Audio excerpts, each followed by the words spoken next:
Hello, today is February 1st, and we are reading our psalm for this week today, Psalm 138. I will give thanks to you, O Lord, with my whole heart. Before the gods, I will sing your praise. I will bow down toward your holy temple and praise your name because of your steadfast love and faithfulness. For you have glorified your name and your word above all things. When I called, you answered me. You increased my strength within me.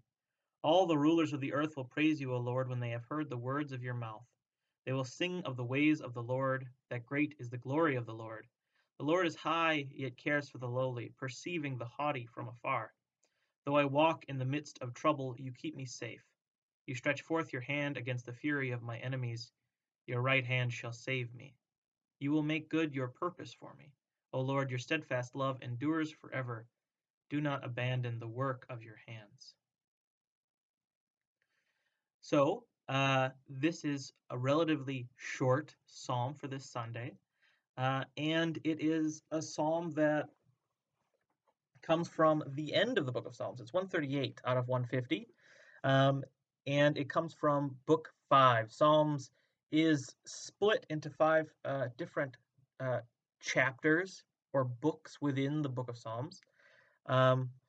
Within the book of Psalms, there is a huge variety in the kind of content that you find. You can find thanksgiving and praise next to lamentation, next to prayers for help, um, next to wisdom literature, basic instructional ethical content. Psalms is it's a lot of different things with a lot of different themes and goals.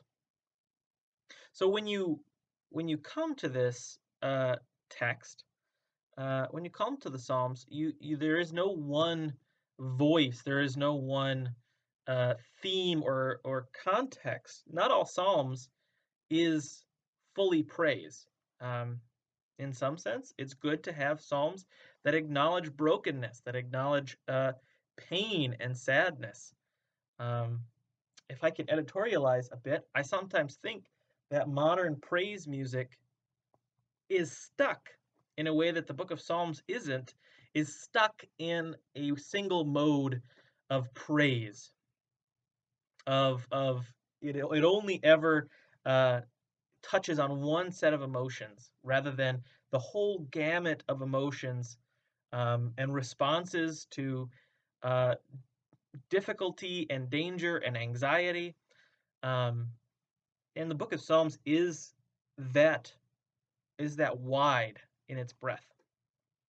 Now, uh, so that's my problem with maybe modern praise music is that it's only ever up at the mountaintop and doesn't go to the middles or the lows very often.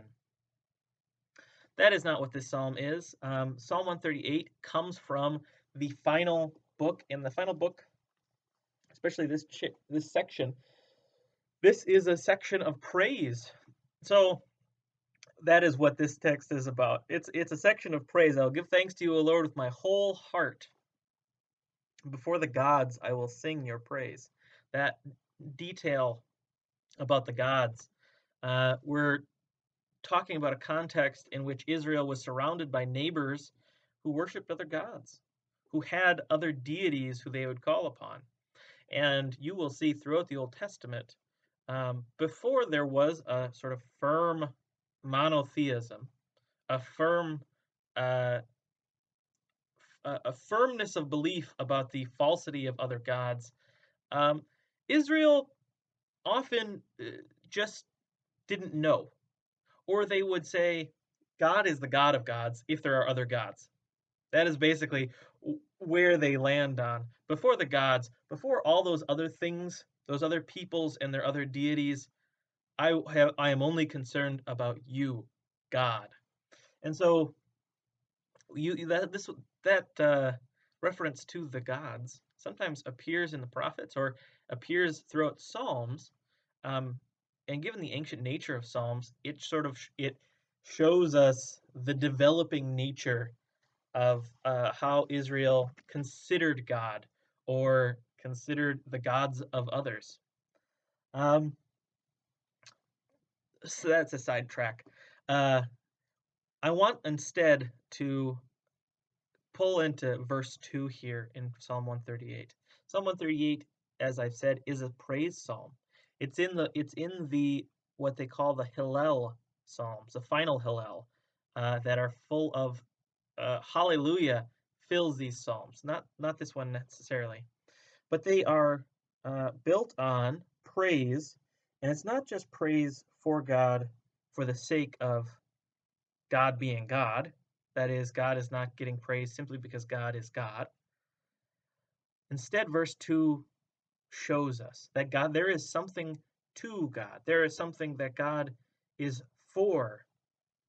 I will bow down toward your holy temple and praise your name because of your steadfast love and faithfulness. Because of your steadfast love and faithfulness. Now, if you are familiar with that phrase, steadfast love, I've gone into it in some detail before in past devotions like these. Steadfast love here that is translated is the word chesed. Chesed. And that is a word that steadfast love is a very good translation of it. Um, it is a word that expresses uh, deep love. Loving kindness is another frequent translation. That is, God's love is not fly by night, but God's love is continual and it is giving of itself. There is no such thing as selfish love when it comes to God. God is God is self-giving love. And then faithfulness. Faithfulness is another word that is often used in parallel uh, with that steadfast love. And the word that in Hebrew is emet, um, or met. Uh, and so with uh, that word met of faithfulness, it's not just faithfulness. It's to be firm, to be reliable, to be permanent. So we worship God, we turn to God in praise because God is loving, God is self-giving, God uh, is kind, looks upon us with favor first, and God is permanent. God is continual. God is reliable. So sometimes when we talk about to continue to editorialize about modern praise music, um, sometimes modern praise music it's nice and it's emotive, but they're all ballads. They are all romantic songs that talk about our uniquely loving relationship with God, with Jesus. That we just love you so much, Jesus, and sometimes it can become or seem as if we're talking about some sort of romantic feeling, the way that the lyrics are written, and the way that the songs are sung. But here in Psalm 138, there is a deeper relationship, or it isn't necessarily this love that God shows is not necessarily emotive in the same way that a romantic love is. It is deep. It is uh, felt, but it is not, um, especially when music that praises God is all mountaintop. What happens is that you can't stay on the mountaintop. You can't stay in that mode with God because eventually you will start to go back down the hill. No one, you can't be in the fires of passion all the time.